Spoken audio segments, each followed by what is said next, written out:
नमस्तुते असाधु साधुतादाय नतनी चक्षुताकर आनमुंच कदाचिन्मां प्रेम्णा हृत्वन्थयो स्फुर। ओम नमो भगवते वासुदेवाय, ओम नमो भगवते वासुदेवाय, ओम नमो भगवते वासुदेवाय। Okay.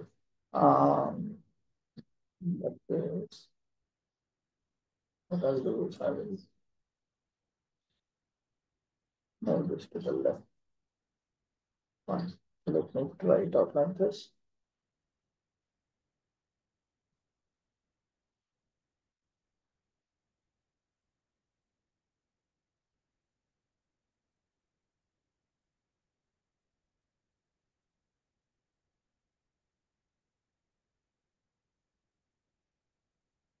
Okay.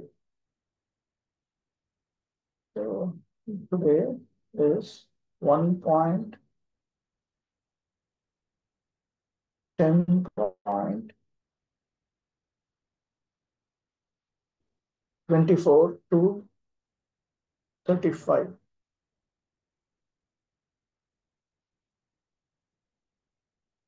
Okay.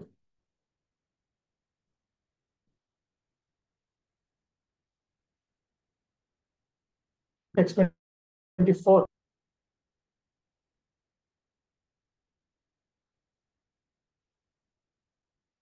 सवा अयं सख्यनुगीत सत्कथो वेदेषु गुह्येषु च गुह्यवादिभिः य एक ईशो जगदात्मलीलया सृजत्यवत्यत्ति न तत्र सज्जते. Oh dear friends, here is that very personality of Godhead whose attractive and confidential pastimes are described in the confidential parts of Vedic literature by his great devotees. It is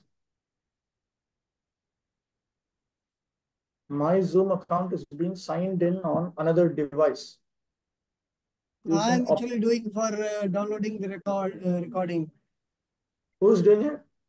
Dharmatma Nimai Das for downloading the recording. So I'll allow that? Yeah, allow if you want. Anyway, I have the access. I will allow it to myself by different by coding code will come on email ID.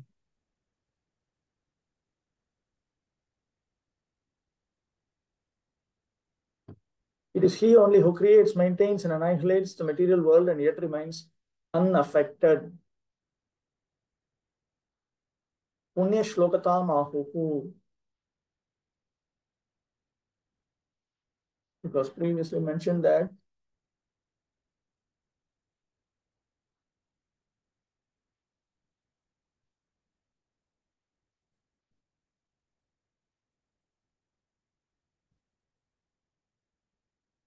he is glorified by the pious.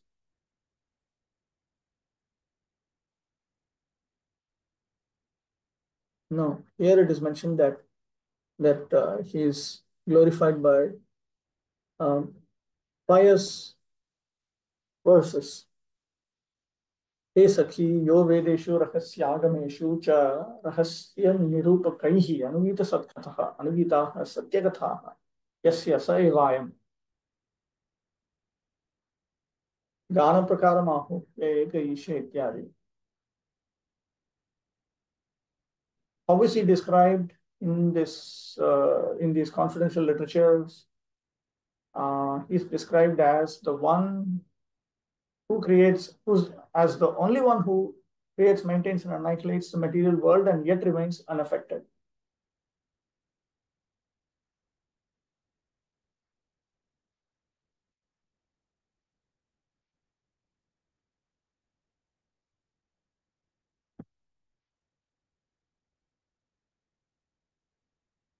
Only confidential persons understand the great confidential mysteries of his pastimes.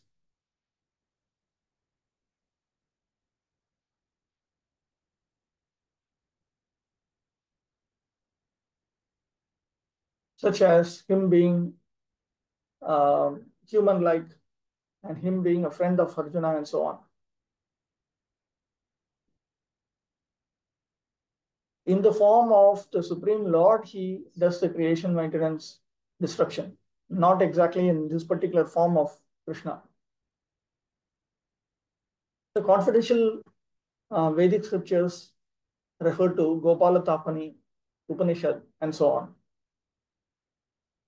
The confidential, the great devotees who present this confidential information are those such as Durvasa, who speaks about Krishna's glories in the second part of Gopalatapani Upanishad.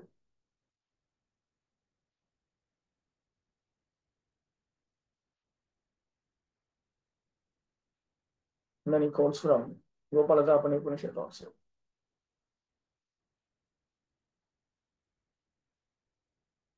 As it is stated in the Bhagavad Gita, all the Vedic literatures are glorifying the greatness of Lord Shri Krishna. Here it is confirmed in the Bhagavatam also.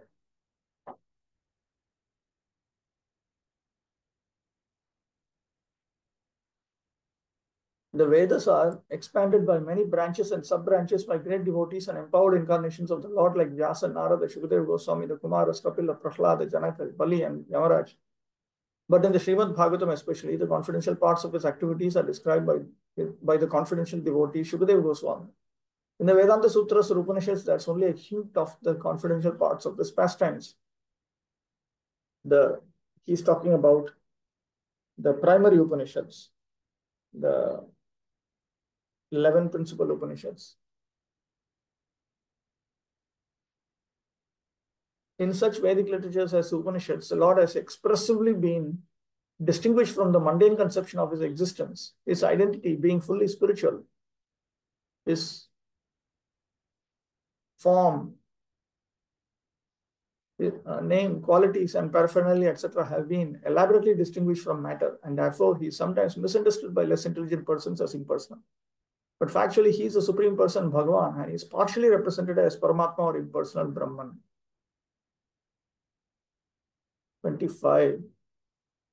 Yada hyatharmena tamo dhiyo nrupa jivanti tatraisha hi satvatah kila dhatte bhagam satyam rutam dayam yasho bhavaya rupani dadhad yuge yuge. Whenever there are kings and administrators living like animals in the lowest modes of existence, the Lord in his transcendental form manifests the supreme power, the truth positive, shows special mercy to the faithful, and performs wonderful activities. He thus manifests various transcendental forms in different periods and ages as necessary. Evam bhutasya naravatare karanamahuhu yadahiti. So since he is the Supreme Lord who creates, maintains, and annihilates the world, the reason for his various incarnations are now stated here. Tamo vyaptadhir yesham te nripa yada adharmena jivanti kevalam pranan pushnanti. Living like animals in the lowest modes of existence means simply somehow subsisting. Tatra tada eshe evam bhavaya sthit yai satvato vishuddha satvena rupani dadhad.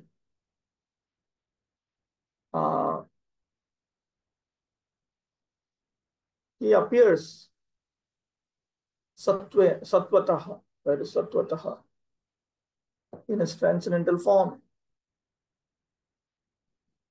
Vishuddha satvena. So he manifests different forms through Vishuddha sattva, not through material sattva. Bhagadini dhatte prakatayati. So he reveals his supreme power, truth, positiveness, mercy, wonderful activities. Bhagam, okay. Yuge yuge, tat not avasate, tat avasare.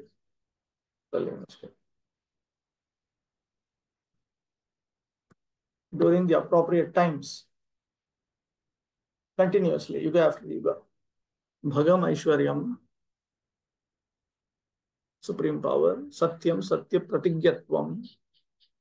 So he manifests his opulences, he manifests his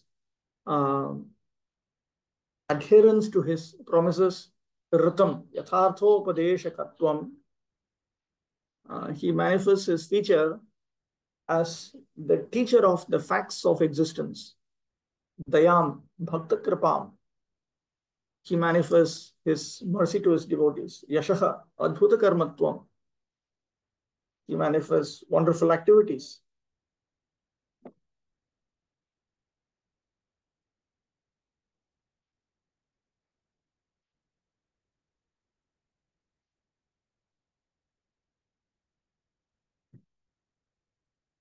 Now one may ask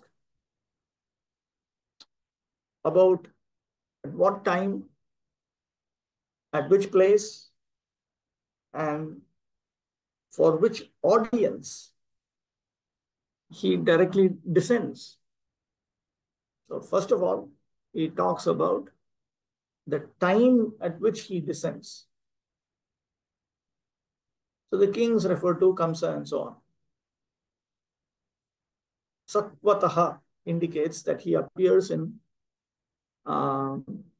especially distinct and super excellent features with strength. And he reveals Bhagam and so on. Bhagam, Shadaishwaryam. Supreme power refers to the 6 opulences: fame, wealth, wisdom, beauty, power, renunciation. The forms refer to the beautiful forms that he reveals in Vraja, Mathura, Dwaraka. Yuge Yuge refers to every kalpa, or it refers to every Dwapara Yuga in the 28th Chatur Yuga of the Vaivasvata Manvantara.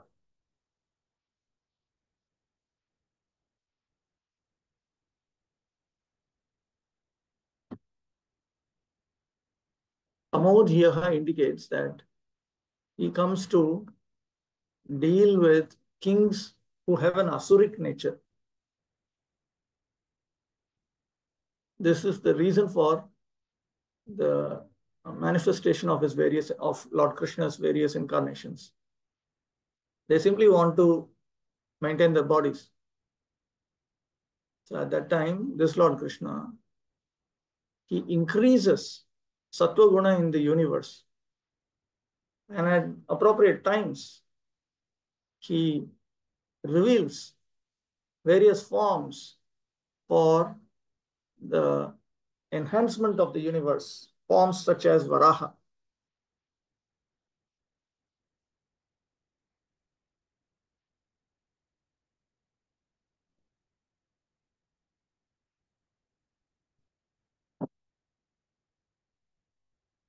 As mentioned above, the cosmic creation is the property of the Supreme Lord. This is the basic philosophy of the Ishopanishad. Everything is the property of the Supreme Being. No one should encroach upon the property of the Supreme Lord. One should accept only what is kindly awarded by him. Therefore, the earth or any other planet or universe is the absolute property of the Lord. The living beings are certainly his parts and parcels or sons, and thus every one of them has a right to live at the mercy of the Lord to execute his prescribed work. No one, therefore, can encroach upon the right of another individual man or animal without being so sanctioned by the Lord.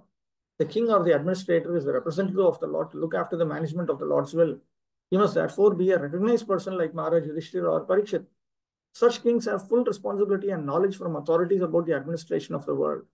But at times, due to the influence of the ignorance mode of material nature, tamoguna, the lowest of the material modes, kings and administrators come into power without knowledge and responsibility, and such foolish administrators live like animals for the sake of their own personal interest.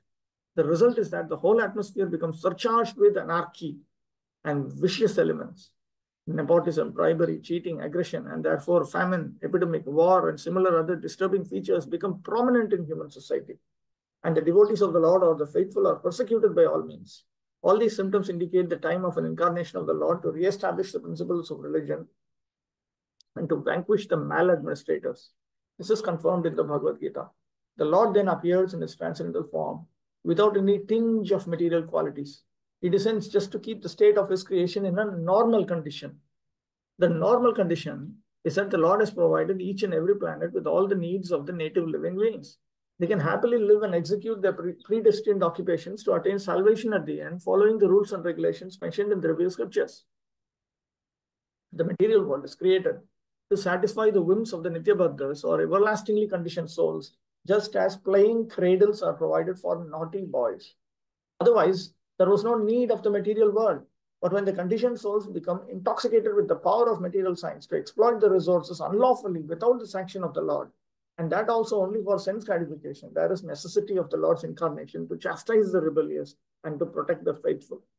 When he descends, he exhibits superhuman acts just to prove his supreme right, and materialists like Ravana, Hiranyakashipu, and Kamsa are sufficiently punished. He acts in a manner which no one can imitate. For example, the Lord, when he appeared as Rama, bridged the Indian Ocean.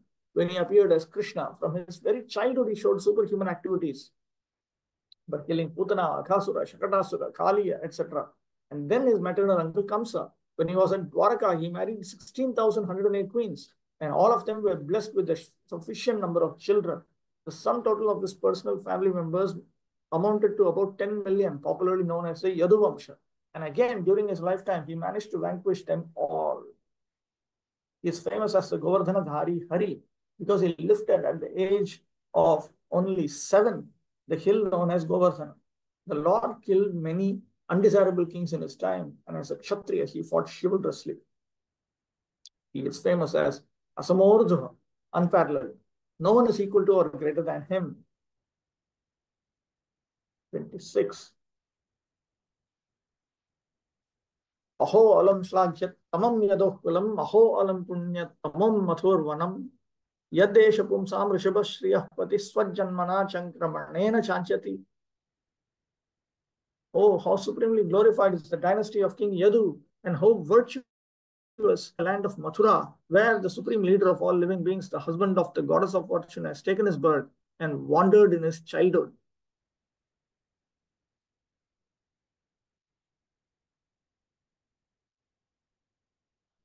विशेषतः श्री कृष्णावतार सौभाग्यं वर्णयति. Aho iti panchabhi. Then in 5 verses beginning with text 26, they describe the good fortune during the descent of Sri Krishna.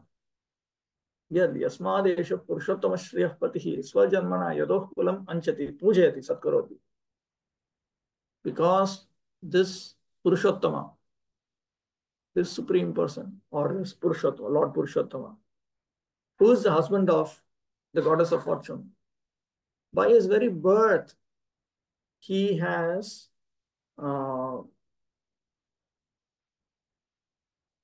honored the Yadu dynasty. Therefore, the dynasty of Yadu is most worthy of praise. Chankramanena cha madhur vanam mathuram satkaroti. He honors the forest of Madhu, which means Mathura, the district Mathura, by his crawling. Shankravana refers to crawling. When he was a child, he crawled. Atas tat punyatamamiti. Therefore, it is most pious. Tamapi apratiyarthasyapi.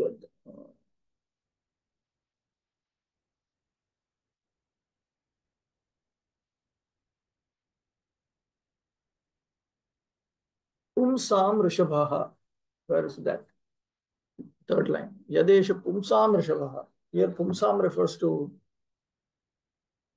the various forms of the Supreme Lord.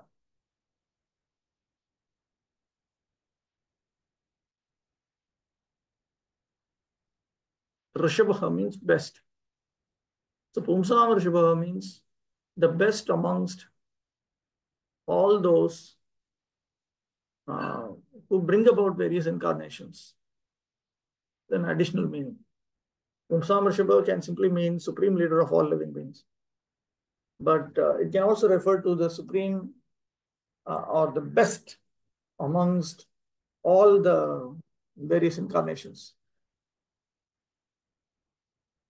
In fact, there is, I remember in Bhakti-rasamrita Sindhu, Prabhu Goswami writes, Nayakanam Shiroratnam Krishnastu Bhagavan Swayam. Swayam Bhagavan Krishna, he is the crest jewel of all heroes. And one commentator has said, so who are the heroes? The heroes are he himself in the form of the Vishnu Tattvas. But Swayam Bhagavan Krishna is the crest jewel amongst the heroes.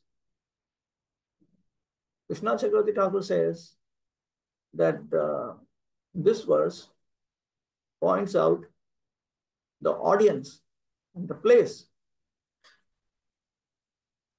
for whose sake or where he descends.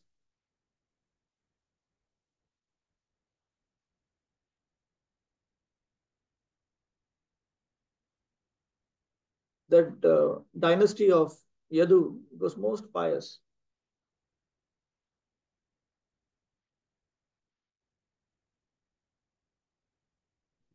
Here, Shankramanena Anchati, Anchati means glorifies. And Shankramanena means he wanders.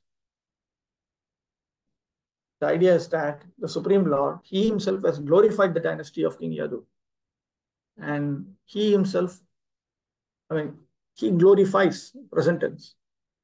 Present continuous. Is glorifying. He glorifies. And he wanders in the land of Mathura. Present tense. So, from the present tense, then we understand that his birth and other pastimes are all eternal. And then Krishna Chakravarti Thakur begins a discussion about how can his birth and activities be eternal.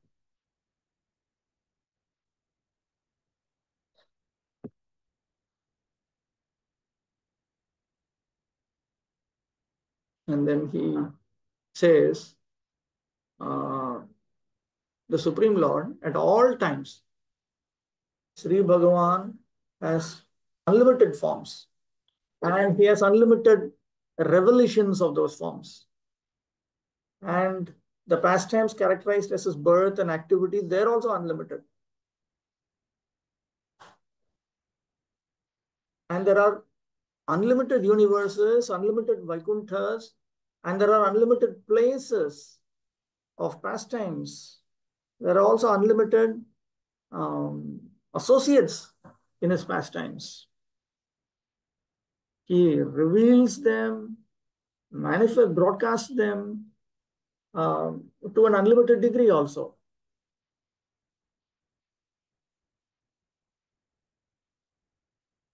The point that he's dealing with is this. How can his birth and activities be eternal? Because they are activities, and activities have beginning and ends. They have some beginnings, they have ends. So he says that in one place his birth and activities are beginning, in another place it is ending. So because of this, continuously his birth and activities are taking place. Sometimes these activities or these pastimes, they are distinct from each other, but sometimes they are of the same type. Then on top of that, the Supreme Lord also manifests several different forms and engages in individual activities at the same time, like 10th canto, 69th chapter. There we come across a remark by Narada Muni that this is most astonishing how in one body the Supreme Lord is engaged in varied activities with each of his queens. So because he is engaged in different such activities, different places, then he also has different self-aware, different self-conceptions. So in that way, a rasa comes out very, very clearly.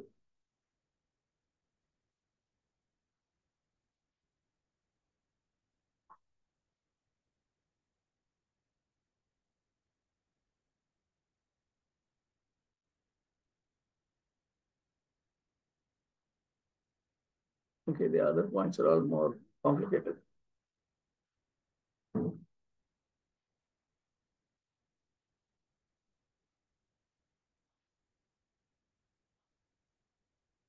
Mathur Vanam, according to Sri Baladev Vidyabhushana, or the forest of Madhu, refers to Mathura Mandala, the district of Mathura.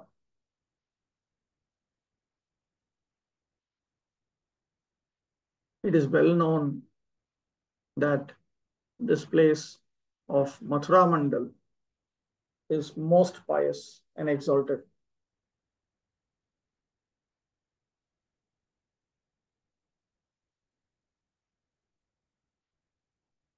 Shankaramanena, Pada Sancharanena.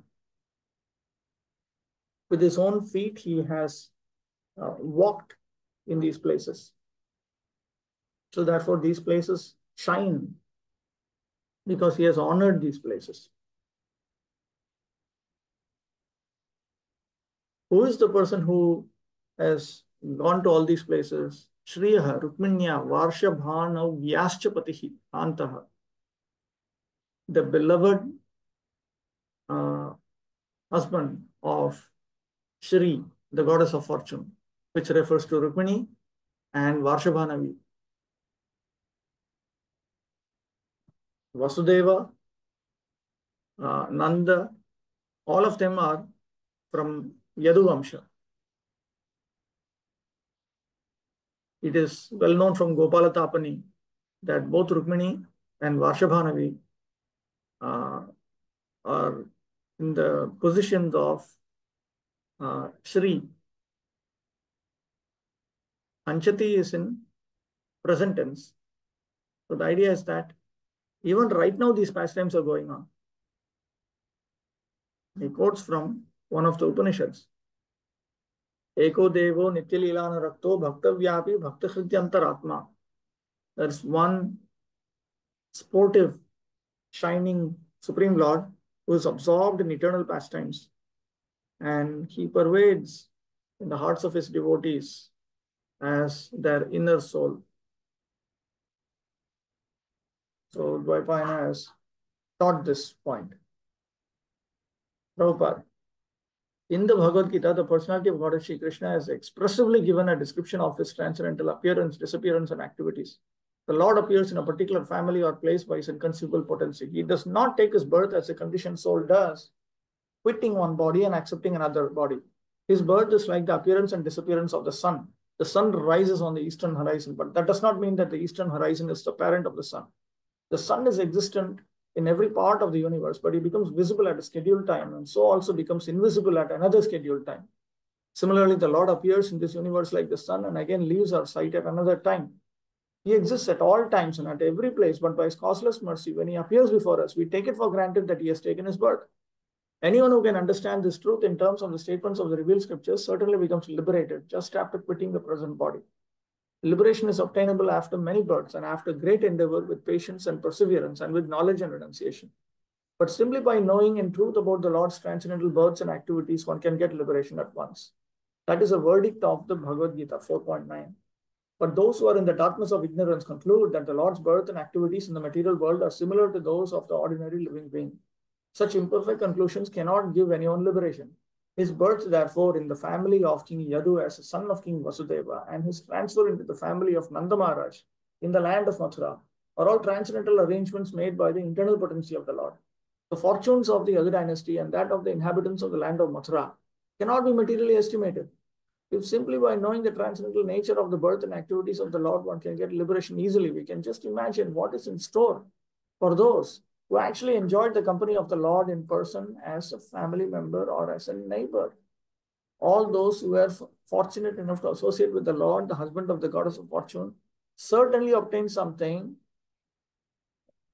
emphasis, more than what is known as liberation. Therefore, rightly, the dynasty and the land are both ever glorious by the grace of the Lord. 27. Aho bataswar yashas. No. Aho bataswar yashasastiraskari. Kushasthali punya yashaskari bhuva. Pashyanti nityam yad anugraheshitam. Smitavalokam swapatim smayat prajah. Undoubtedly, it is wonderful that Dwaraka has defeated the glories of the heavenly planets and has enhanced the celebrity of the earth. The inhabitants of Dwaraka are always seeing the soul of all living beings, Krishna, in his loving features. He glances at them and favors them with sweet smiles. Dwarakam shlaghante. They now praise Dwaraka. Aho bata, how wonderful this is. Kim tat, what is so wonderful? Kushasthali, Dwaraka.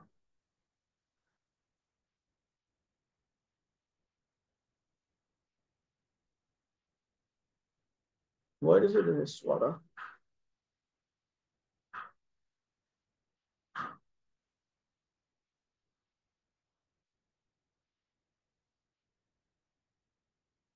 Swara utkrishti iti yad yashas tasya tiraskari.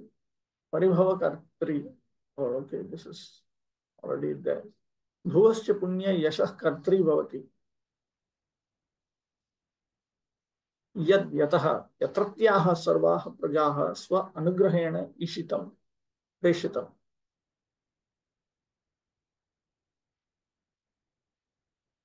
Smitapurvakaha avaloka yasittam anugrahartham ishitam ishtam. Sometimes anugrahoshitam appears instead of anugraheshitam, which indicates that the Supreme Lord, he made his residence amongst the inhabitants of Dwaraka just to bestow his mercy upon them.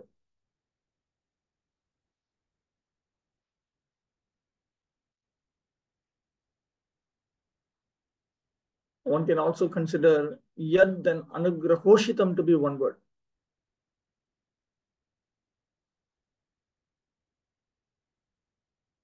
So in Kushasthali, Dwaraka, they saw Lord Shri Krishna as their master, as their very self.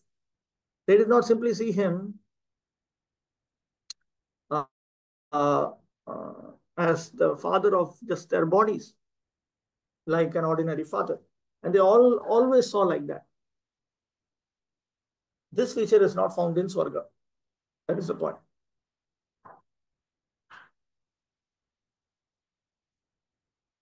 Atracha smitavalokum pashyanti. They constantly see his smiling glance. Madhuvanam stutva dwarakam smarantyahu. These ladies, they had first glorified Madhuvanam. Now they remember Dwaraka. Aho kushastali Dwaraka swar yashasa iti lokaritya ivoktihi natu siddhantaritya swam shabdena Vaikuntha Abhidanam. Swar. Okay, there are two ways to understand this expression. That Dwaraka has defeated the glories of the heavenly planets.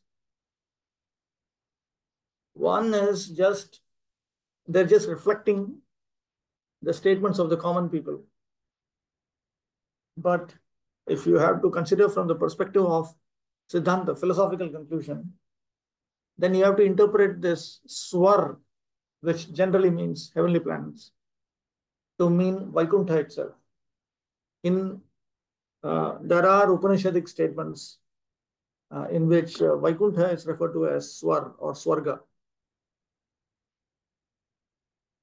Yad yatah yat praja yatratya praja swapatim krishnam anugrahena eva ishitam proshitam sarvat sukha danartham antahpurad hastinapurad sthalad va prasthapitam ityartha.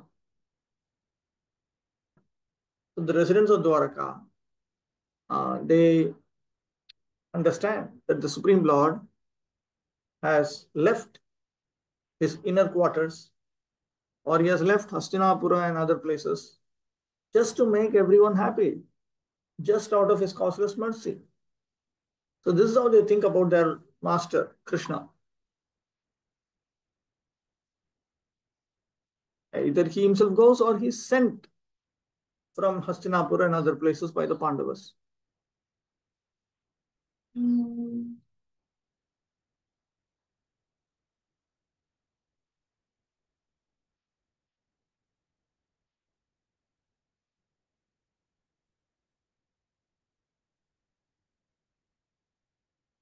Dwaraka has defeated the glories of Swar.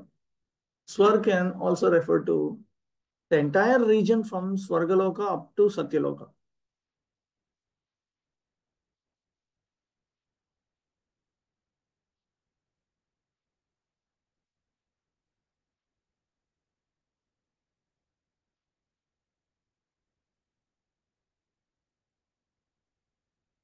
The Supreme Lord has manifested his varied pastimes as Bhagavan, as the Supreme Personality of Godhead, in a very pure manner, while being situated on earth. Therefore, he has exalted the earth.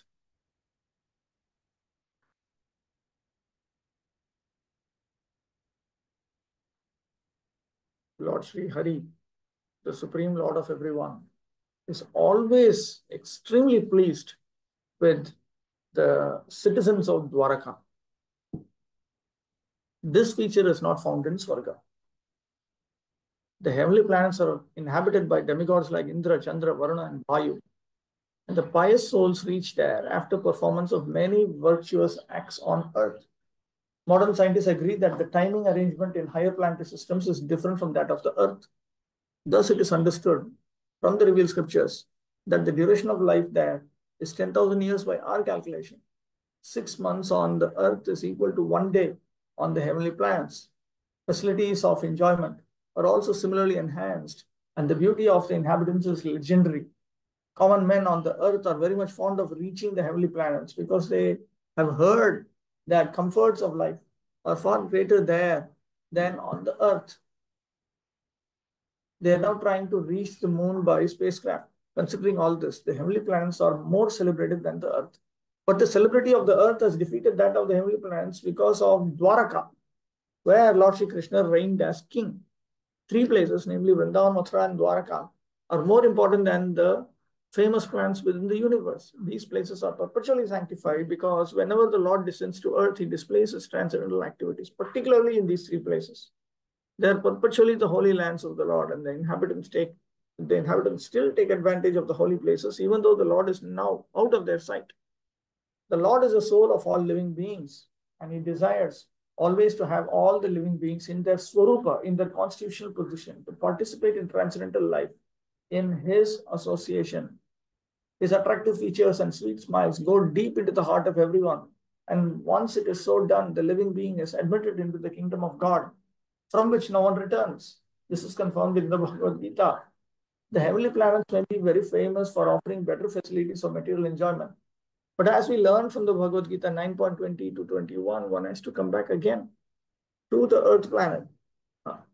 Come back again to this rotten earth, which is certified by the Lord himself as a place of misery.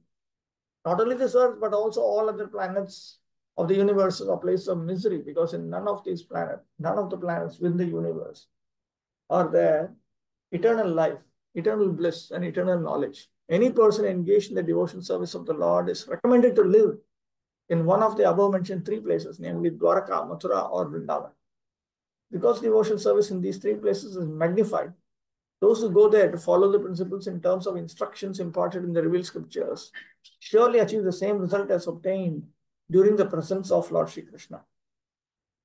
His abode and he himself are identical, and a pure devotee under the guidance of another experienced devotee can obtain all the results even at present.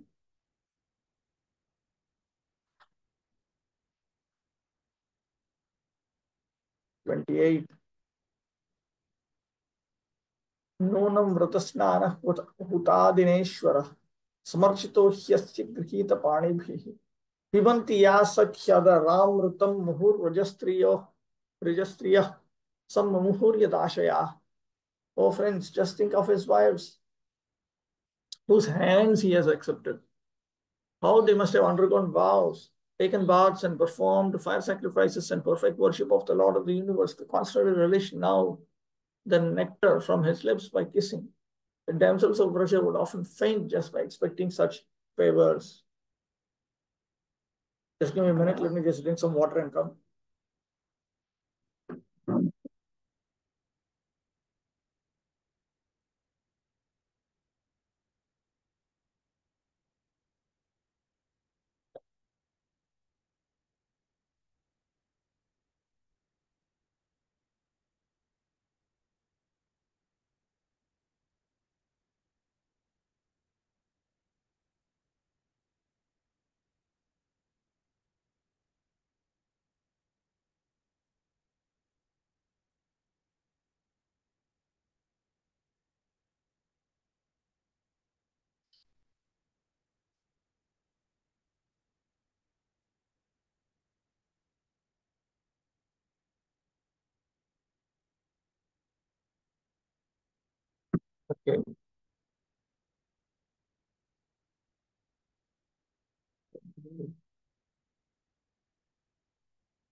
हे सखी अस्य गृहीतपाणिभिः पत्नीभिः ईश्वरोऽयमेवम् एव नूनं जन्मान्तरेषु समर्चितः. These ladies whose hands have been accepted by the Lord have certainly been worshipped. No, the Lord has been worshipped by these ladies whose hands he has accepted in several other lifetimes. Yasmin adharamate ashayaschitam yasam tasamum moham prapta iti manoharatvam. So the Supreme Lord is very charming to them. That's the point.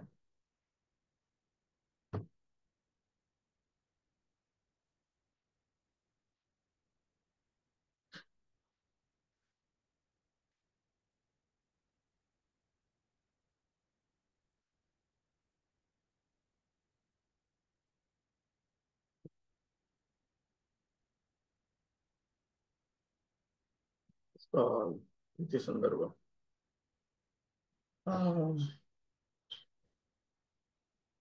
A summary of what Jiva Goswami is writing here is that the Vraja Devis, the goddesses of Vrajabhumi, Krishna's uh, beloveds, they are more exalted than Krishna's wives.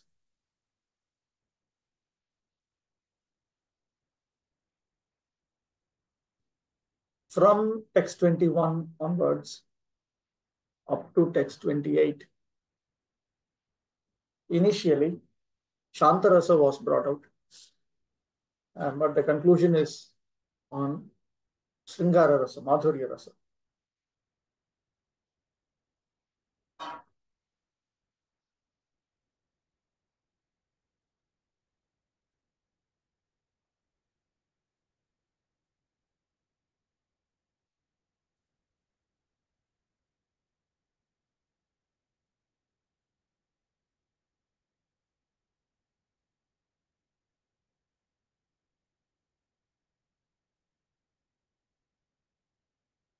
This verse is spoken by young ladies connected with Draupadi and so on.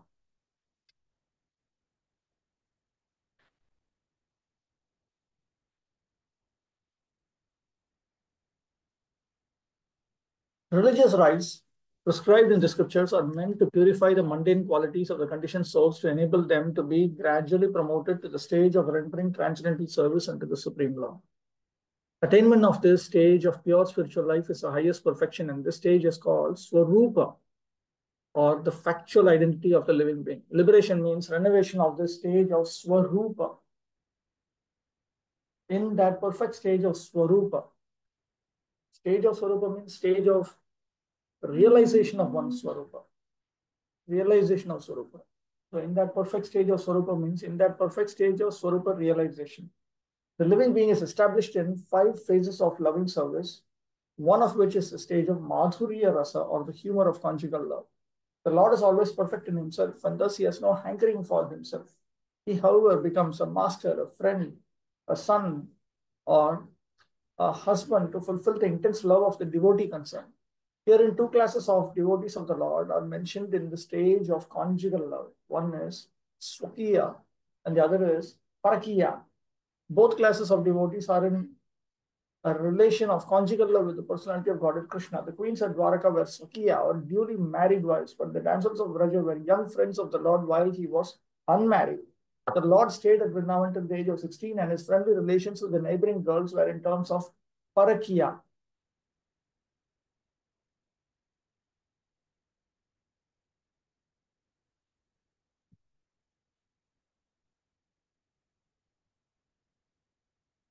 These girls, as well as the queens, underwent severe penances by taking vows, bathing, and offering sacrifices in the fire as prescribed in the scriptures. The rites, as they are not an end in themselves, nor are fruitive action, culture of knowledge, or perfection in mystic powers ends in themselves. They're all means to attain to the highest stage of Swarupa, which means Swarupa realization, to render one's constitutional transcendental service to the Lord. Each and every living being has his individual position in one of the above mentioned 5 different kinds of reciprocating means with the Lord, and in one's pure spiritual form of Swarupa or Swarupa realization. The relation becomes manifest without mundane affinity. The kissing of the Lord, either by his wives or his young girlfriends who aspire to have the Lord as their fiancé, is not of any mundane, perverted quality. Had such things been mundane, a liberated soul like Shukadev would not have taken the trouble to relish them, nor would Lord Sri Chaitanya Mahaprabhu have been inclined to participate in those subjects after renouncing worldly life. The stage is earned after many lives of penance. 29. या वीर्य शुल्केन हृता स्वयंवरे प्रमथ्य चैद्य प्रमुखांशि शुष्मिणः प्रद्युम्न सांबाम्ब सुतादयो परा याचाहृता भौम वधे सहस्रशः. The children of these ladies are Pradyumna, Samba, Amba, etc. Ladies like Rukmini, Satyabhama, and Jamavati were forcibly taken away by him from their Swayamvara ceremonies after he defeated many powerful kings headed by Shishupal. And other ladies were also forcibly taken away by him after he killed Bhaumasura and thousands of his assistants. All of these ladies are glorious.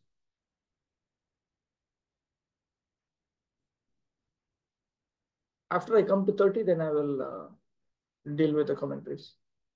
Exceptionally qualified daughters of powerful kings were allowed to make a choice of their own bridegrooms in open competition, and such ceremonies were called Swayamvara, or personal selection of the bridegroom. Because the Swayamvara was an open competition between the rival and valiant princes, such princes were invited by the princes, and usually there were regular fights between the invited princely order in a sporting spirit. But it so happened that sometimes the belligerent means hankering for war, those desirous of fighting. Sometimes the belligerent princes were killed in such marriage fighting, and the victorious prince was offered the trophy princess, for whom so many princes died. 1 minute, let me see here.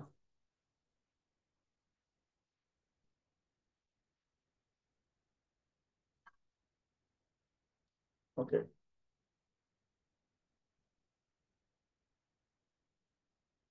Rukmini, the principal queen of Lord Krishna, was the daughter of the king of Vidarbha, who wished that his qualified and beautiful daughter be given away to Lord Krishna, but her eldest brother wanted her to be given away to King Shishupal, who happened to be a cousin of Krishna. So there was an open competition, and as usual, Lord Krishna emerged successful after harassing Shishupal and other princes by his unrivaled prowess. Rukmini had 10 sons like Pradyumna. There were other queens also taken away by Lord Krishna in a similar way. A full description of this beautiful booty of Lord Krishna will be given in the 10th canto. There were 16,100 beautiful girls who were daughters of many kings and were forcibly stolen by Bhaumasura, who kept them captive for his carnal desire. These girls prayed piteously to Lord Krishna for their deliverance, and the merciful Lord, called by their fervent prayer, released them all by fighting and killing Bhaumasura. All these captive princesses were then accepted by the Lord as his wives, although in the estimation of society they were all fallen girls. The all-powerful Lord Krishna accepted the humble prayers of these girls and married them with the adoration of queens. That means he married them and made them adored like queens, adored as queens. So altogether, Lord Krishna had 16,108 queens at Dwaraka, and in each of them he begot 10 children. All these children grew up, and each had as many children as the father. The aggregate of the family numbered, what is this, 1,000 million, 10 million, 30. एताः परं स्त्रीत्वम् उपास्तपेशलं निरस्तशौचं बत साधु कुर्वते यासां गृहात् पुष्कर लोचनः पतिर् न जात्वपैत्याः हृदिभिः हृदि स्पृशन्. All these women auspiciously glorified their lives, despite their being without independence or purity. Their husband, the lotus-eyed personality of Godhead, never left them alone at home. He always pleased their hearts by making valuable presentations.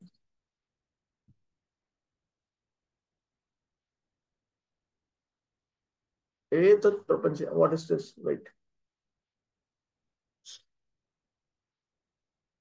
Okay, that Krishna's dealings with his queens was very charming is now elaborated in these two verses, 29, 30.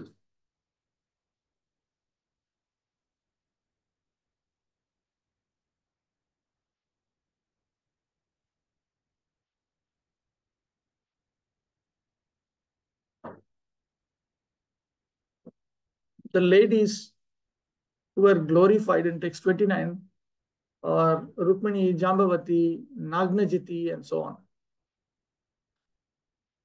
Also Satyabhama and so on.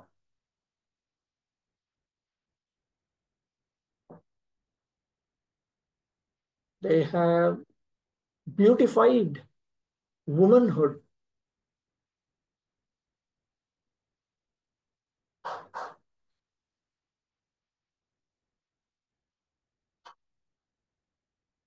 He pleased them by making valuable presentations. He pleased them. Akhritib here also indicates that he pleased them through his dealings with them.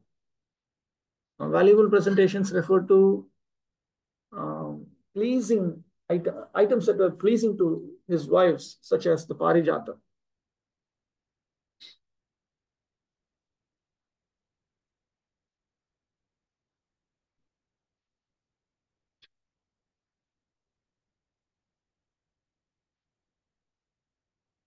Hridisprashan, he endeared them in their, he became dear in their hearts, or he always pleased their hearts, indicates that Utkantham Janayam, he increased their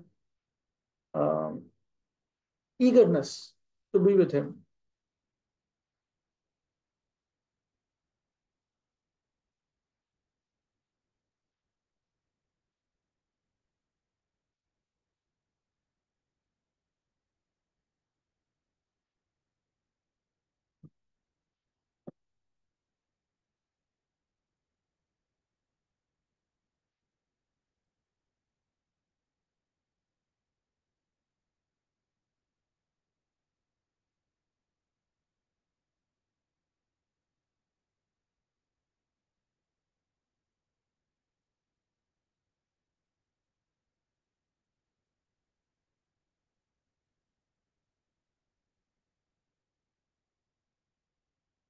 One point to note is Bhakti now, Bhakti now.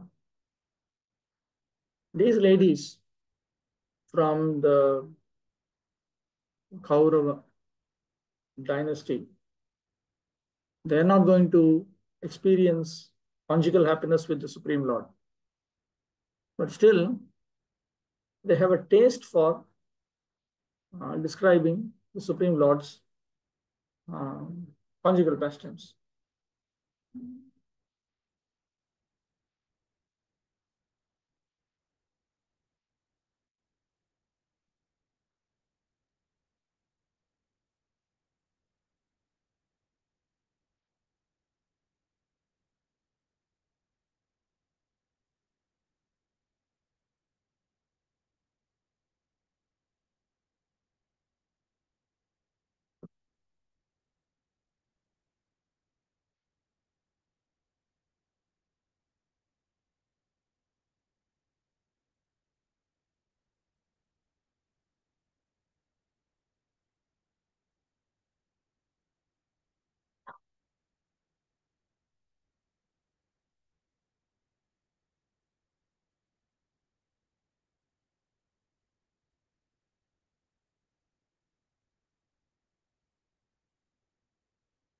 See, Varadev Vidyabhushan says that one cannot say that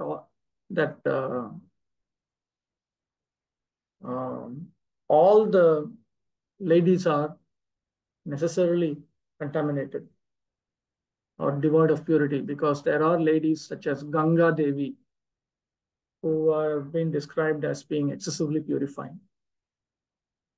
This is the point to be understood.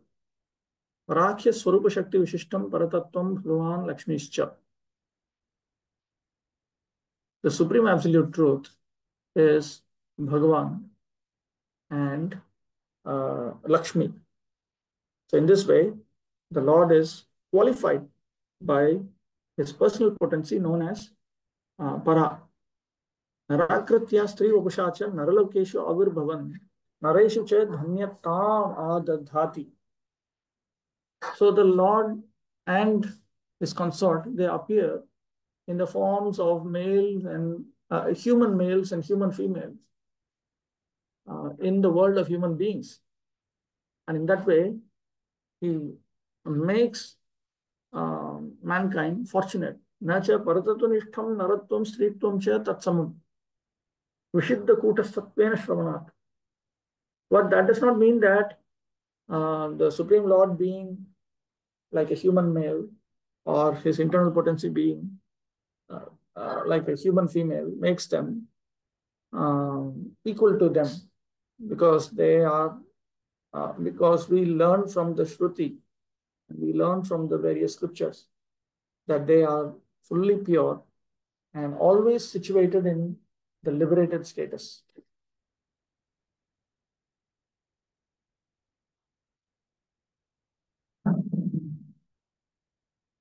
So, the devotees of the Lord are purified souls. As soon as the devotees surrender unto the lotus feet of the Lord sincerely, the Lord accepts them, and thus the devotees at once become free from all material contamination. Such devotees are above the three modes of material nature. There is no bodily disqualification of a devotee, just as there is no qualitative difference between the Ganges water and the filthy drain water when they are amalgamated. Women, merchants, and laborers are not very intelligent, and thus it is very difficult for them to understand the signs of God or to be engaged in the devotion service of the Lord. They are more materialistic, and less than them are the Kiratas, Punas, Andhras, Pulindras, Pulkashas, Abhiras, Kankas, Yavanas, Khasas, etc. But all of them can be delivered if they are properly engaged in the devotion service of the Lord. By engagement in the service of the Lord, the designative disqualifications are removed, and as pure souls, they become eligible to enter into the kingdom of God. Designative disqualification means that disqualifications in the form of tamasic material designations, tamasic upadhis. The fallen girls under the clutches of Bhamasura sincerely prayed to Lord Sri Krishna for their deliverance, and their sincerity of purpose made them at once pure by virtue of devotion. The Lord therefore accepted them as his wives, and thus their lives became glorified. Such auspicious glorification was still more glorified when the Lord played with them as the most devoted husband. The Lord used to live with the 16,108 wives constantly. He expanded himself into 16,108 heavenly portions, and each and every one of them was the Lord himself without deviation from the original personality. So, see, the reason why it is mentioned that he was always with them indicates that he was not like other human beings. A human being cannot always be with all of his wives in case he has many wives.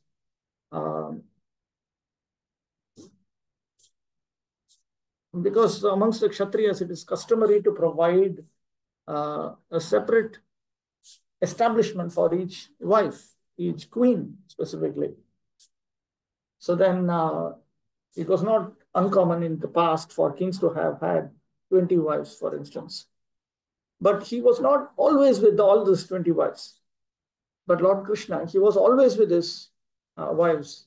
This indicates that there's another way of saying that he had expanded himself so that he was with all of these queens. The Shruti mantra affirms that the Lord can expand himself into many. As husband of so many wives, he pleased them all with presentations. Even at a costly endeavor, he brought the Parijata plant from heaven and implanted it at the palace of Satyabhama, one of the principal queens. If therefore anyone desires the Lord to become one's husband, the Lord fulfills such desires in full. 31. Evam vidha gadantinam sagira prayoshitam Nirikshanenabhinandan sasmitena yayau harihi. While the ladies of the capital Hastinapur were greeting him and talking in this way, the Lord, smiling, accepted their good feelings and casting the grace of his glance over them, he departed from the city.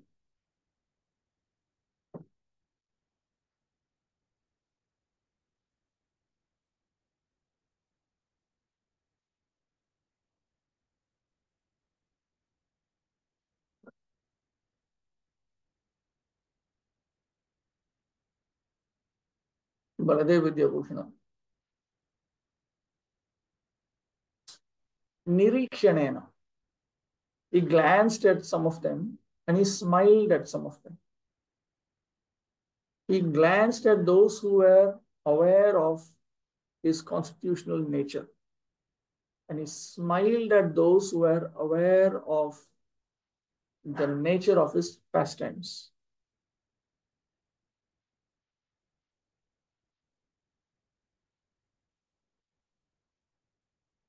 Two. Ajata Shatru Pratanam Gopithayam Madhudusha Parebhya Shankita Snehat Prayum Tat Chaturangini. Maharaj Yudhishthir, although no one's enemy, engaged 4 divisions of defense: horse, elephant, chariot, and army to accompany Lord Krishna, the enemy of the asuras, demons. The Maharaj did this because of the enemy and also out of affection for the Lord.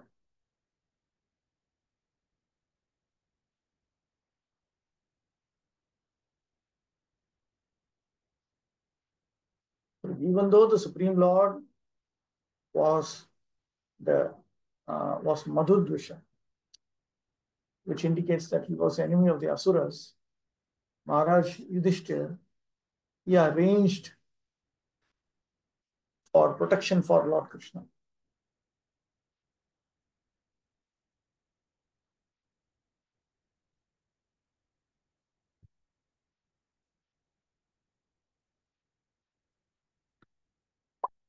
The Jiva Goswami says that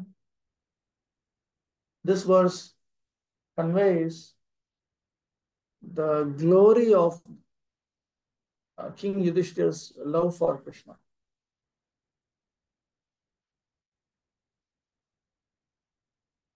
The Maharaj did this out of affection for the Lord, Sneha.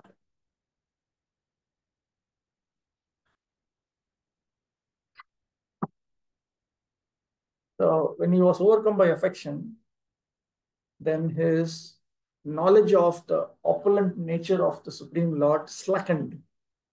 That is to be understood here. This attitude is also found in Sri Baladev, etc.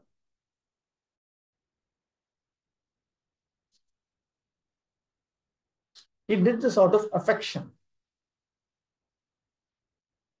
Snehanya yunta.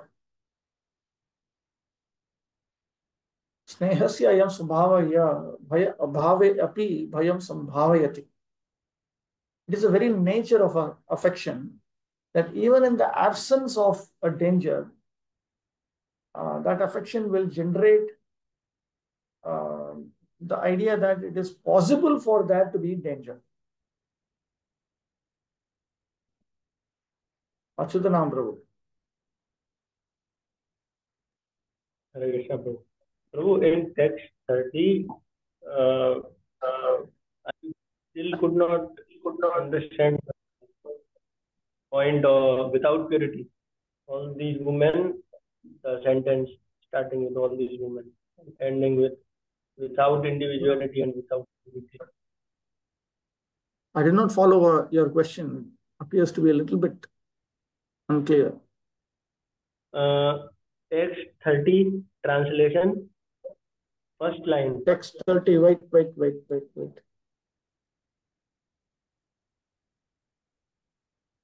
This is text 30 translation. This is the first line, that despite their being without independence or purity. The women don't have independence in Vedic culture, and women are not considered pure. That's all. Okay. But as you mentioned that they were Lord's consorts. In general principle is women are without independence and women are not pure. But these women, they are different. Okay. That is the idea. Okay.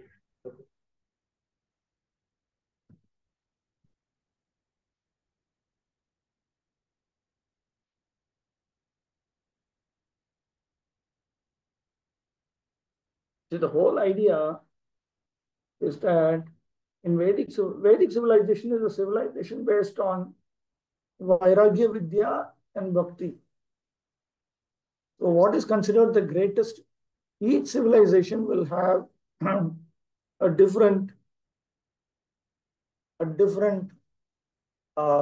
sense of kartavya and akartavya. This is meant to be achieved, this is not meant to be achieved. This is good, this is bad. This is ideal for all human beings, this is bad for all human beings, and so on. So in Vedic civilization, what is ideal?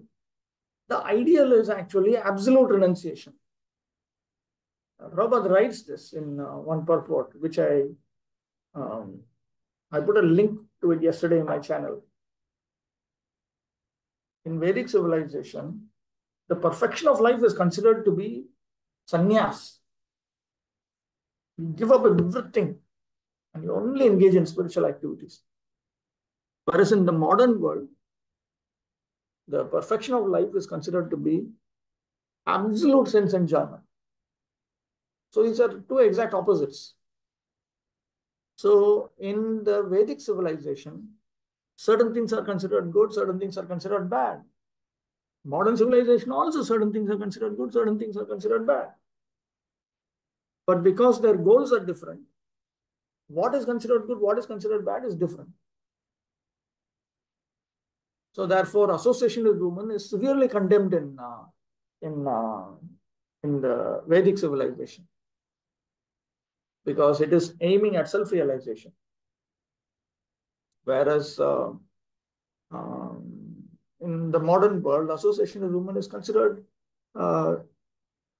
glorious. So because of that,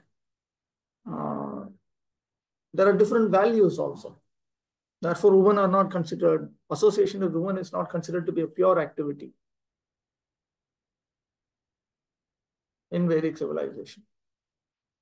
The woman may be pure, but it is that emotional attachment or the sensual attraction that makes it impure. Okay. Purport 232. Natural defensive measures are horses and elephants combined with chariots and men. Horses and elephants are trained to move to any part of the hills or forests and plains. The charioteers could fight with many horses and elephants by the strength of powerful arrows, even up to the standard of the Brahmastra, similar to modern atomic weapons. Maharaj Yudhishthira knew well that Krishna is everyone's friend and well-wisher, yet there were asuras who were by nature envious of the Lord. So out of fear of attack from others and out of affection also, he engaged all varieties of defensive forces as bodyguards of Lord Krishna. If required, Lord Krishna himself was sufficient to defend himself from the attack of others who counted the Lord as their enemy. But still, he accepted all the arrangements made by Maharaj Yudhishthira because he could not disobey the king who was his elder cousin. The Lord plays the part of a subordinate in his transcendental sporting, and thus sometimes he puts himself in the care of Yashoda Mata for his protection in his so-called helplessness of childhood. That is the transcendental Leela or pastime of the Lord. The basic principle for all transcendental exchanges between the Lord and his devotees is exhibited to enjoy a transcendental bliss for which there is no comparison, even up to the level of Brahmananda. 33. अथ दूरागतान् शौरिः कौरवान् विरहातुरान् सन्निवर्त्य दृढं स्निग्धान् प्रायात् स्वनगरीं प्रियैः. Out of profound affection for Lord Krishna, the Pandavas who were of the Kuru dynasty accompanied him a considerable distance to see him off. They were overwhelmed with the thought of future separation. The Lord, however, persuaded them to return home, and he proceeded towards Dwaraka with his dear companions.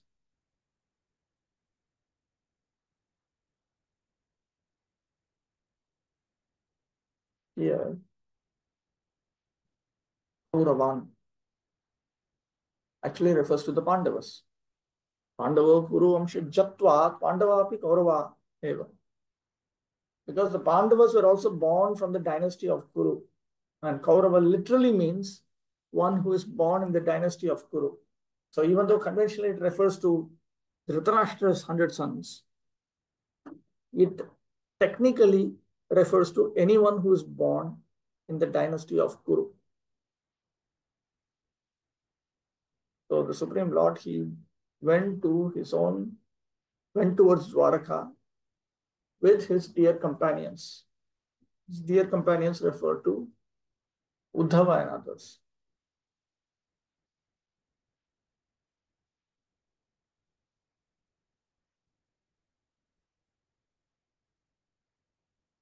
(34, 35) Prujangala Panchalan, Shurasenan Sayamunan, Brahmavartam Kurukshetram, Matsyansara Swatanatha, Marudhanvam Atikramya Sauvirabhirayoh Paran, Anartan Bhargavo Bhagat, Shrantha Vaho Manag Vibhu. O Shaunaka, the Lord then proceeded towards Prujangala, Panchala, Surasena, the land on the bank of the river Yamuna, Brahmavarta, Kurukshetra, Matsya, Saraswata, the province of the desert, and the land of scanty water. After crossing these provinces, he gradually reached the Sauvira and Abhira provinces, and then west of these reached Dwaraka at last. Kramotrana Vivakshitaha. This is not the sequence. This is not a sequential list.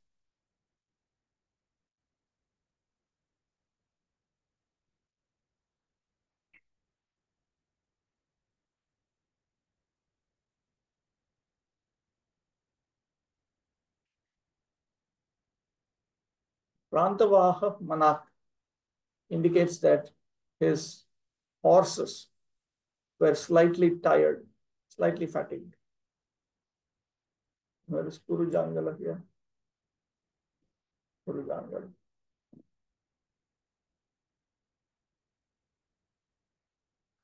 Atra panthanam atikramya gamanam tatan nijjana milanartham.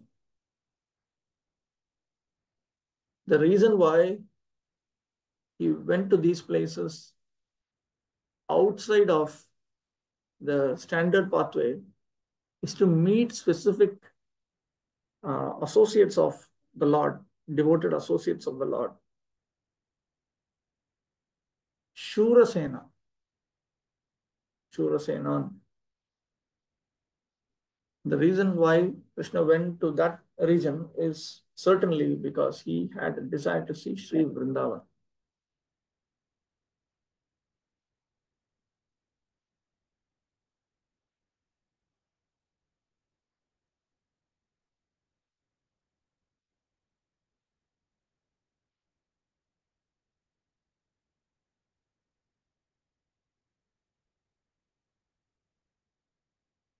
The provinces passed over by the Lord in those days were named differently from those of today, but the direction given is sufficient to indicate that he traveled through Delhi, Punjab, Rajasthan, Madhya Pradesh, Saurashtra, and Gujarat, and at last reached his home province at Dwaraka.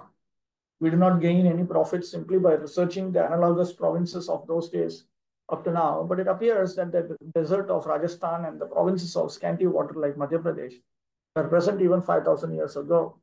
The theory of soil experts that the desert developed in recent years is not supported by the statements of the Bhagavatam. We may leave the matter for expert geologists to research, because the changing universe has different phases of geological development. We are satisfied that the Lord has now reached his own province, Dwarakadham.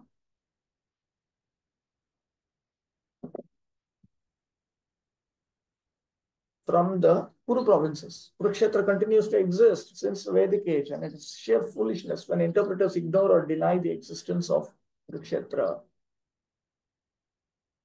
Okay, we'll stop with that. Vanshakal Padar Vyashya Kripasin Vidyevacha Patitanam Pavanebhyo Vaishnavabhyo Namo Namaha.